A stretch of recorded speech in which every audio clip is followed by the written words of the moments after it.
Em outros vídeos vocês me ouviram falar fazendo algum tipo de crítica ao ensino fundamental, ao ensino do primeiro grau, o quanto que a gente tem informações decorebas, algumas informações aparentemente inúteis para boa parte das pessoas que terminam por estudar aquela matéria que para o seu dia a dia termina não fazendo sentido.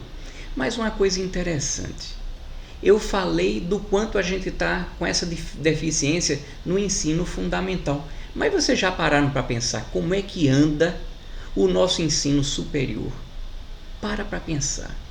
Vocês já observaram que quando a gente olha só para o nosso país, você vai lembrar, não, mas tem uma faculdade de excelência, uma universidade tal, que ela se sobressai em relação às demais, a gente tem um nível maravilhoso. Mas o que eu estou querendo falar é quando a gente começa a se comparar num nível mundial.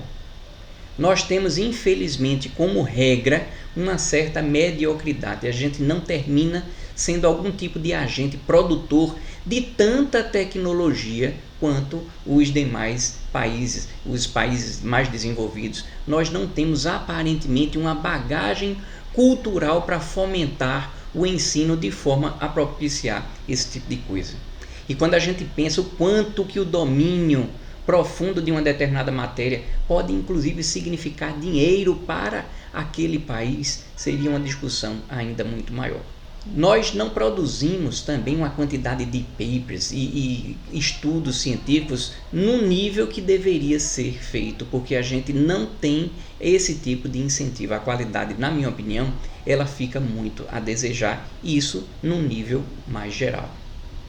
E quando a gente fala dessa questão entre a quantidade de informações que são apresentadas no ensino fundamental e nós estamos falando da mediocridade como regra na parte do ensino superior, veja que coisa estranha.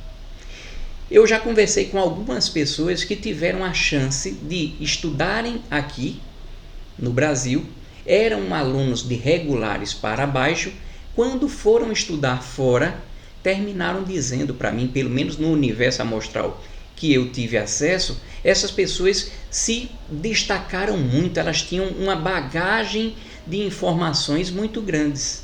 A gente já falou a respeito disso.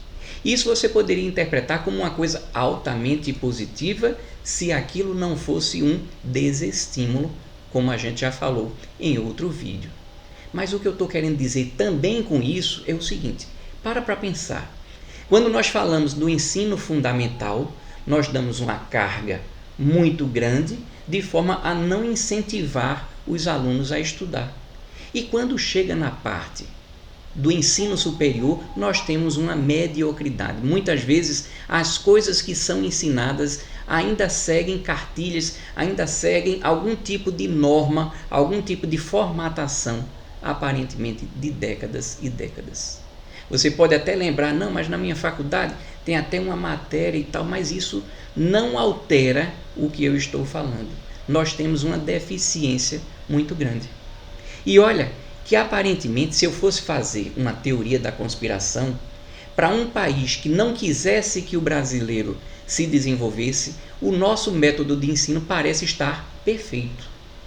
Eu coloco um monte de informações na parte do ensino fundamental, de forma a não tornar aquele conhecimento útil da parte prática, ensino de uma forma que desestimula a atratividade dos alunos, e em contrapartida, quando chego na hora de dar aquele prosseguimento, eu termino não dando a quantidade de informações, não apresento o conhecimento da melhor forma que seria necessária. Eu tomo por base quando a gente vai olhar um pouco do nosso histórico. Até onde eu sei, nós ainda não tivemos um Nobel de alguma coisa nesse sentido. Talvez daqui a pouco tempo, sei lá, tomara Deus, que nós venhamos a ter um prêmio Nobel ou desses inúmeros prêmios aí de matemática, de física. Você pode pensar talvez um caso aqui ou outro que você vai atribuir, quando vier, ao sucesso, ao merecimento, ao esforço e à dedicação daquele aluno. Porque nós temos mentes brilhantes, mas a estrutura do nosso ensino, nós temos muita teoria, mas na prática a gente não está chegando de forma a absorver um tipo de tecnologia. Observe O quanto que nós compramos o celular da moda. A tecnologia já foi criada lá. O carro vem de fora. Nós montamos as coisas aqui, mas nós não estamos agregando tanta coisa. Claro que se você for pensar, nós temos algumas boas exceções lá na parte aeronáutica, nós temos uma exceção muito boa em relação à manipulação genética de bovinos. Nós temos algumas ilhas de excelência, mas isso são exceções que terminam por confirmar a regra do que eu estou querendo falar. Observe a quantidade de pessoas que têm mentes brilhantes que podem estar sendo desperdiçadas. Por outro lado, algumas mentes brilhantes, por serem tão brilhantes, tiveram que sair para poder deixar com que a sua mente, com que o seu conhecimento, com que a sua criatividade fosse progredir um pouco mais. O ambiente aqui, na minha opinião, precisa melhorar muito. Observe que essa questão da nossa dependência de conhecimento, de tecnologia, por exemplo, termina estabelecendo de uma forma moderna aquela antiga relação que nós estudamos lá em História. Então, existe uma certa dependência. Lembra quando a gente tinha estudado? Olha, a gente entrega ouro, entrega alguma madeira, algum tipo de minerais e termina trazendo algum tipo de produto manufaturado. Claro que não é tão forte como naquela época, mas vocês observem no dia a dia de vocês a quantidade de coisas que são feitas lá fora e trazida para cá.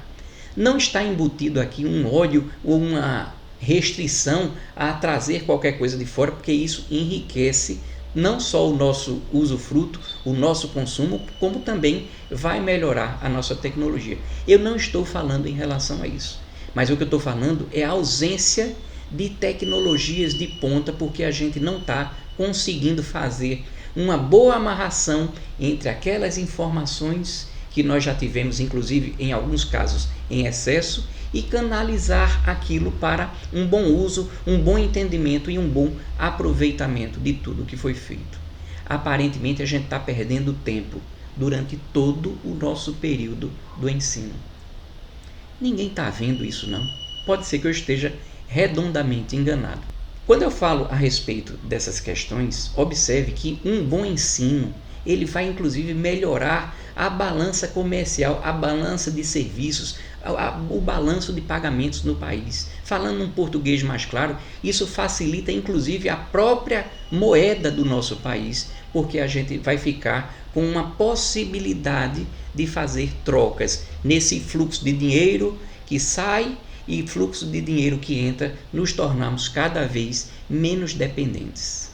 Observe, para ilustrar um pouco mais a respeito disso, quando a gente pensa, vem cá, quando a gente fala de balança comercial, o que é que a gente tem muito significativo, até onde eu me lembro ter verificado? Eu já fui do Ministério do Desenvolvimento, Indústria e Comércio Exterior e me lembro um pouco daquilo que eu vejo noticiado, que aparentemente mais ou menos se estabelece. No nosso comércio exterior, nós temos muita força no agronegócio, que tem muita tecnologia para produzir. Queira Deus que essa tecnologia tenha muito a ver com a nossa tecnologia também, mas mesmo que não tenha, parabéns para o agronegócio que está ajudando a nossa balança comercial. Mas nós temos também o que? Muita exportação de minérios. Só que a gente está falando de commodities, a gente exporta um determinado minério, mas depois a gente termina comprando vários produtos que se utilizam, inclusive também dos minérios que estão aqui. Isso termina, mais uma vez, sedimentando aquilo que eu estou falando. Nós mandamos matéria-prima e recebemos o produto acabado. Muitas vezes tem a ver com um monte de coisa que a gente poderia falar, da falta de ambiente para criar um negócio, mas eu estou falando aqui especificamente de educação. Pode ser que nós também não estejamos criando um ambiente para fazer uma ponte entre a universidade e as empresas privadas, por exemplo. E aí a gente fica pensando o que é que está acontecendo com o nosso ensino superior. A gente observa que a grade de cadeiras está aparentemente desatualizada com as atuais demandas tecnológicas. a gente vê que as nossas grandes cabeças, as nossas grandes mentes não estão conseguindo enxergar sob uma outra perspectiva. Às vezes se pensa muito da mesma forma que vem sendo repassada. O que eu estou querendo dizer é que pode ser que você tenha tido um professor maravilhoso, super dedicado, que ele é perfeito no ensino daquilo, mas talvez o moldar daquele ensino para as evoluções, isso precisaria acontecer também em relação aos professores do ensino superior. Quando a gente pensa a respeito do conteúdo, e aqui para nós, há pouco tempo atrás eu fui pegar alguns livros de engenharia elétrica, eu sou engenheiro eletricista, o conteúdo dos livros ainda segue uma mesma lógica perversa dos ensinos fundamental e médio que eu já tinha tratado em outro tema. E existe uma quantidade muito grande de informação desnecessária e também muitas vezes desatualizada. Muitas vezes você não tem uma sincronia do crescente para dizer, olha, essa matéria aqui vai fazer necessariamente uma referência com o que você aprendeu. A quantidade de vezes que você tem matérias e quando você olha para ela, simplesmente você entende, isso é importante. Mas isso está dentro de um contexto? Será que ele está tendo uma amarração suficiente? Está tendo um planejamento do começo ao fim para você saber, eu quero chegar num determinado objetivo. Eu quero pelo menos instrumentalizar o meu aluno para que chegue num patamar muito mais alto, inclusive, do que os professores. Eu me lembro de uma frase, parece que é japonesa, dizendo que coitado do mestre cujo discípulo não o supera. Isso é um fracasso dele como mestre.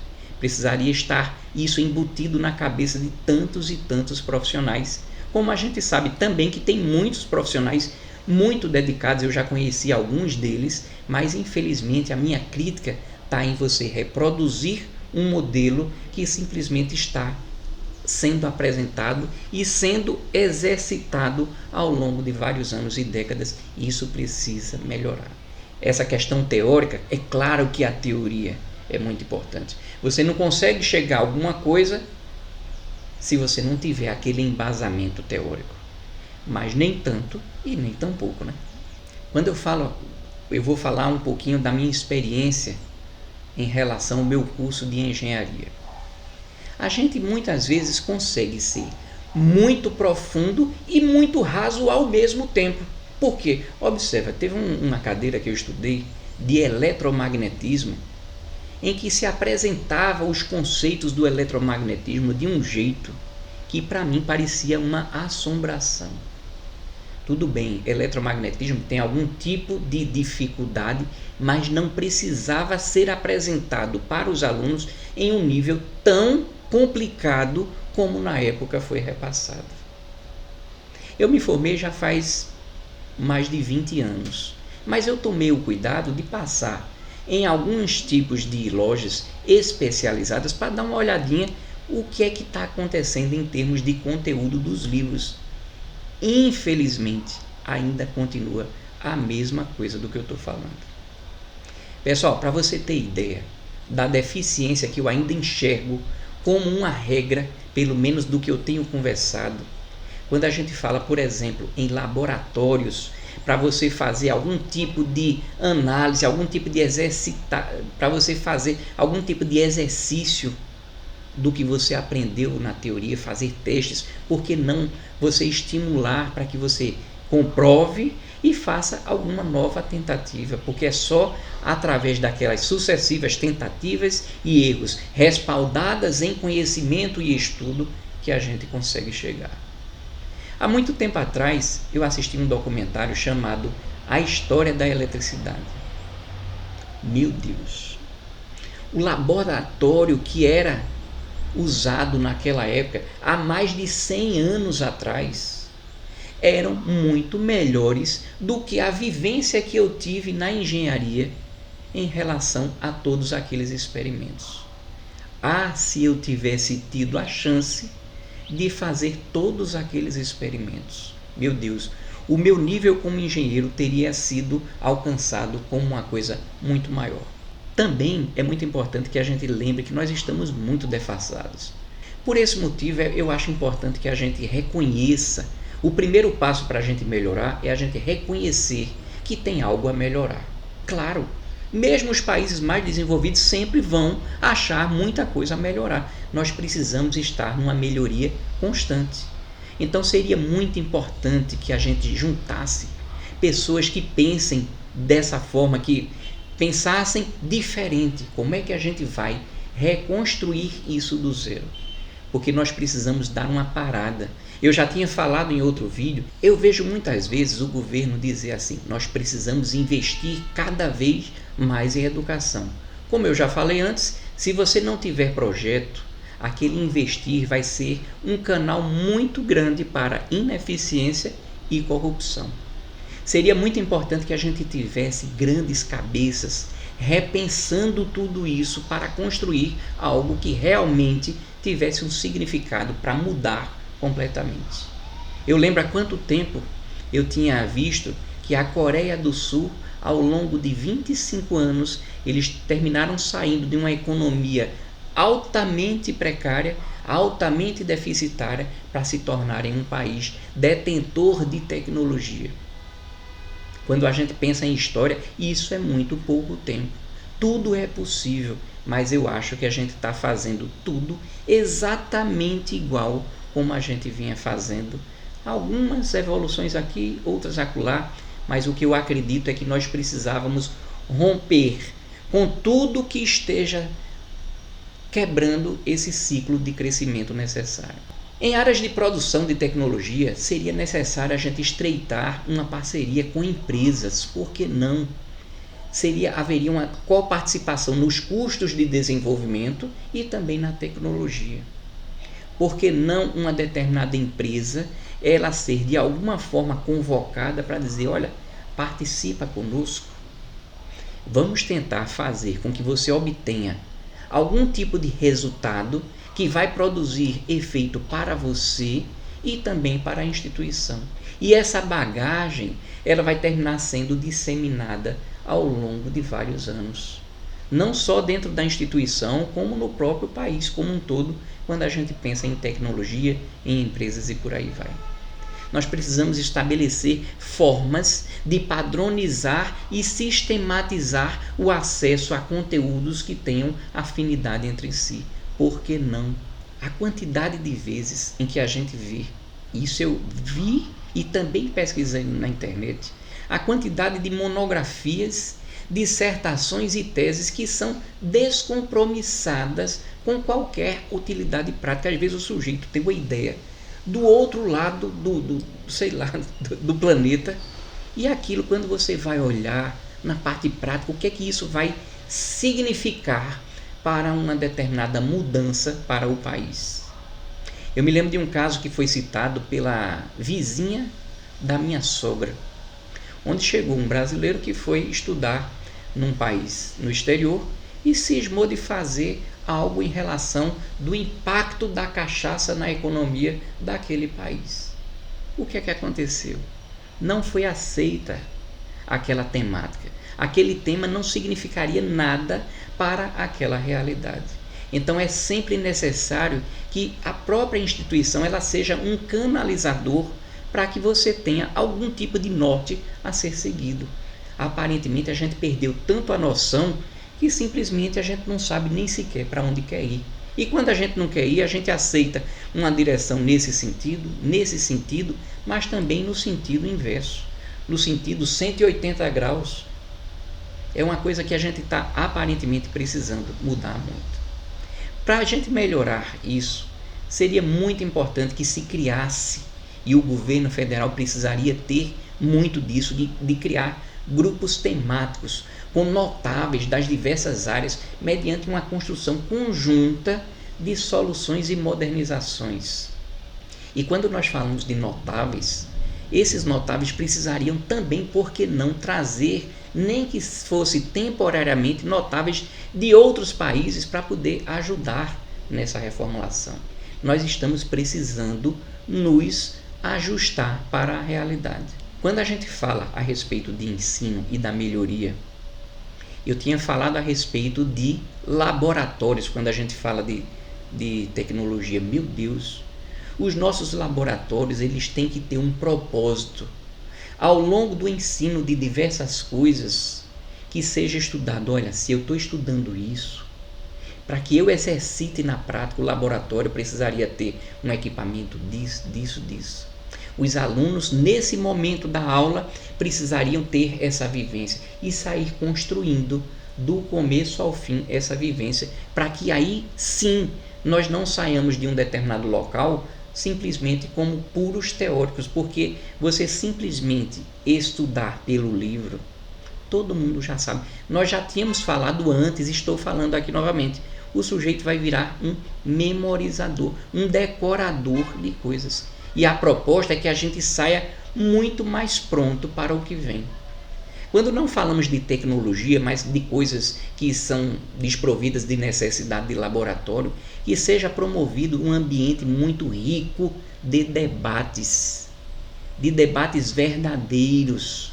Quando eu falo de debate, é aquela contraposição de posições para que você realmente dê a chance do aluno pensar, olha, existe essa corrente de pensamento que tem essas virtudes, essa daqui tem essas virtudes, e efetivamente o aluno ter elementos para chegar à sua conclusão.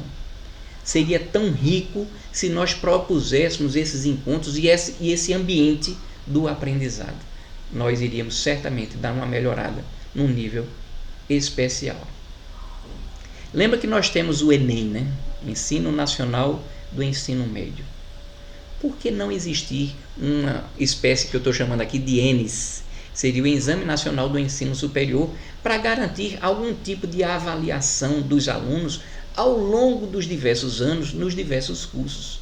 Isso vai ajudar para que se faça algum tipo de uniformização e verificação da qualidade do que está sendo feito.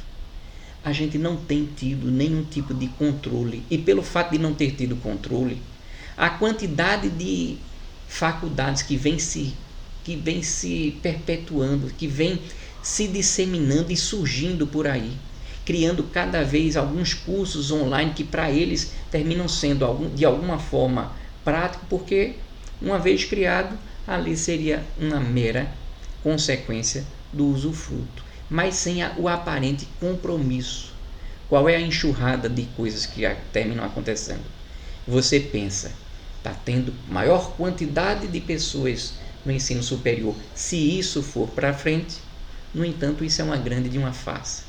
No final das contas, aquilo termina sendo uma fonte de riqueza, porque boa parte delas termina sendo bancada pelo governo, e o meu problema não é que seja bancada, mas contanto que seja criado algum tipo de mecanismo para dizer, olha, eu estou bancando isso, mas você tem que ter um nível de entrega. E esse nível de entrega, ele é medido muito no resultado do que o aluno vai poder fazer.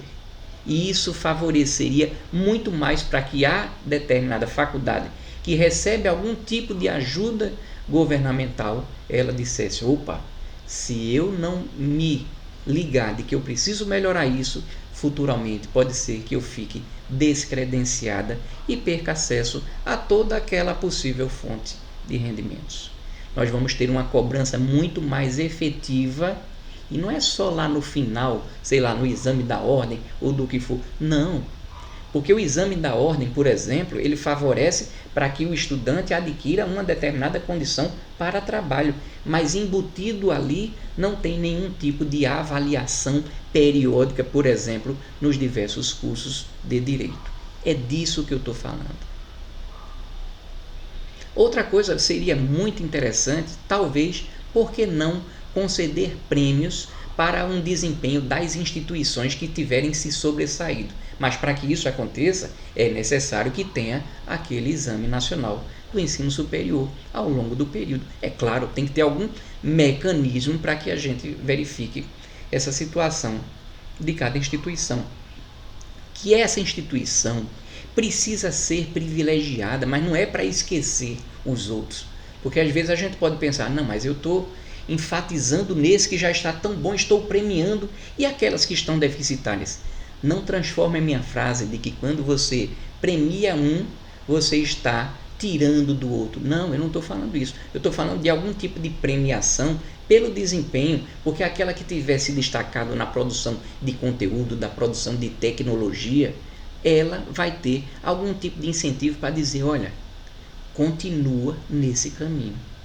Esse teu caminho vai te dar vários frutos, seja de reconhecimento dos profissionais, reconhecimento dos professores que terminam tendo ganhos por conta disso, reconhecimento daquela universidade, daquela faculdade, que obviamente aí é que tem algum tipo de ganho, e também do país. Então isso daí vai ser, penso eu, uma bola que vai rolar no sentido favorável, para que de repente essa bola, estou fazendo até uma figuração aqui, de que vai ser uma bola que vai terminar entrando no gol. A gente está chutando muita bola fora e a gente não está conseguindo resolver essas questões.